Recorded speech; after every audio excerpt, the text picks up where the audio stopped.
मरणोपरांत शब्द का अर्थ है मृत्यु के बाद होने वाली घटनाएं, प्रक्रियाएं और संस्कार। जब किसी व्यक्ति की मृत्यु हो जाती है तो उसके जीवन का अध्याय समाप्त हो जाता है, लेकिन उसके बाद कई आध्यात्मिक, धार्मिक और सामाजिक रीति रिवाज पूरे किए जाते हैं, जिन्हें हम अंतिम यात्रा कहते हैं। अंतिम यात्रा केवल शारीरिक शरीर के दाह संस्कार तक सीमित नहीं होती, बल्कि इसमें आत्मा की शांति के लिए किए जाने वाले संस्कार, प्रथाएं और श्रद्धांजलि भी शामिल होती हैं। भारत में विभिन्न धर्मों और परंपराओं के अनुसार मृत्यु के बाद अलग अलग संस्कार किए जाते हैं। हिंदू धर्म, इस्लाम, ईसाई धर्म, सिख धर्म, बौद्ध धर्म और जैन धर्म की अपनी अपनी मान्यताएं और अंतिम संस्कार के नियम होते हैं। इस लेख में हम मरणोपरांत होने वाली प्रक्रियाओं, रीति रिवाजों, धार्मिक मान्यताओं और अंतिम यात्रा की पूरी प्रक्रिया पर विस्तार से चर्चा करेंगे। मृत्यु केवल शरीर का अंत है, आत्मा अमर होती है, ये धारणा भारत में अधिकांश धर्मों में पाई जाती है। मरने के बाद आत्मा का क्या होता है, इस पर अलग अलग धर्मों की अलग अलग धारणाएं हैं। हिंदू धर्म में यह माना जाता है कि मृत्यु के बाद आत्मा शरीर छोड़कर अपने कर्मों के अनुसार अगले जन्म की ओर बढ़ती है। इसे पुनर्जन्म या मोक्ष की यात्रा कहा जाता है। हिंदू धर्म में मृत्यु के बाद किए जाने वाले संस्कारों को अंत्येष्टि कहा जाता है, जो निम्नलिखित होते हैं। मृत्यु के तुरंत बाद की क्रियाएं। मृत्यु होने के बाद शव को स्नान कराया जाता है और उसे स्वच्छ वस्त्र पहनाया जाता है। मृतक के माथे पर गंगाजल और तुलसी के पत्ते रखे जाते हैं। परिवार के सदस्य प्रार्थना और मंत्रों का उच्चारण करते हैं। शव को अर्थी पर रखा जाता है और कंधे पर उठाकर शमशान ले जाया जाता है। अंतिम संस्कार, दाह संस्कार। शव को अग्नि के सुपुर्द किया जाता है और सबसे बड़ा पुत्र मुखाग्नि देता है। गंगा, यमुना या किसी पवित्र नदी के किनारे दाह संस्कार करना शुभ माना जाता है। मृतक की आत्मा की शांति के लिए पिंडदान और श्राद्ध किए जाते हैं। इस्लाम में मृत्यु को जीवन का अंत नहीं, बल्कि एक नए जीवन की शुरुआत माना जाता है। मृत्यु के बाद की प्रक्रियाएं।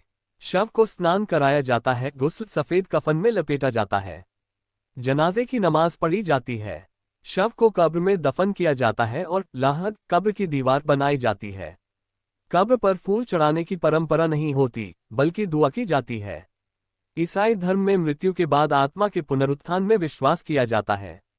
शव को चर्च ले जाया जाता है, जहां प्रार्थना सभा होती है। ताबूत में रखकर उसे कब्रिस्तान ले जाया जाता है। कब्र में दफनाने के बाद पादरी मृतक की आत्मा की शांति के लिए प्रार्थना करता है। सिख धर्म में मृत्यु के बाद आत्मा का वाहेगुरु से मिलन होता है। अंतिम संस्कार। शव को स्नान कराकर स्वच्छ वस्त्र पहनाए जाते हैं। शबद कीर्तन और अरदास की जाती है। शव का दाह संस्कार किया जाता है। अंतिम यात्रा का अर्थ है मृतक को उसके अंतिम गंतव्य तक पहुंचाना। ये यात्रा भावनात्मक रूप से बहुत संवेदनशील होती है और इसमें परिवार, मित्र और समाज के लोग शामिल होते हैं।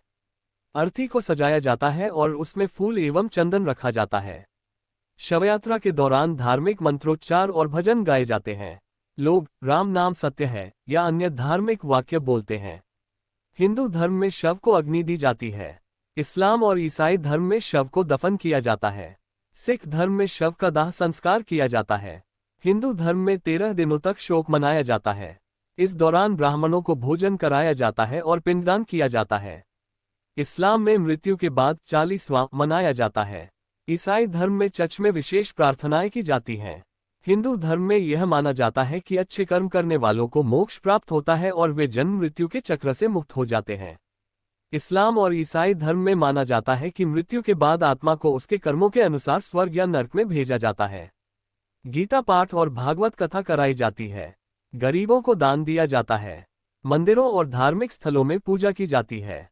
मरणोपरांत जीवन का एक नया अध्याय होता है, जिसे हर धर्म में विशेष महत्व दिया गया है। अंतिम यात्रा और मृत्यु के बाद के संस्कारों का उद्देश्य आत्मा की शांति और परलोक में उसका मार्गदर्शन करना होता है। अलग अलग धर्मों में अंतिम संस्कार की पद्धतियां भले ही अलग हों, लेकिन सभी का मुख्य उद्देश्य एक ही होता है, आत्मा की मुक्ति और शांति।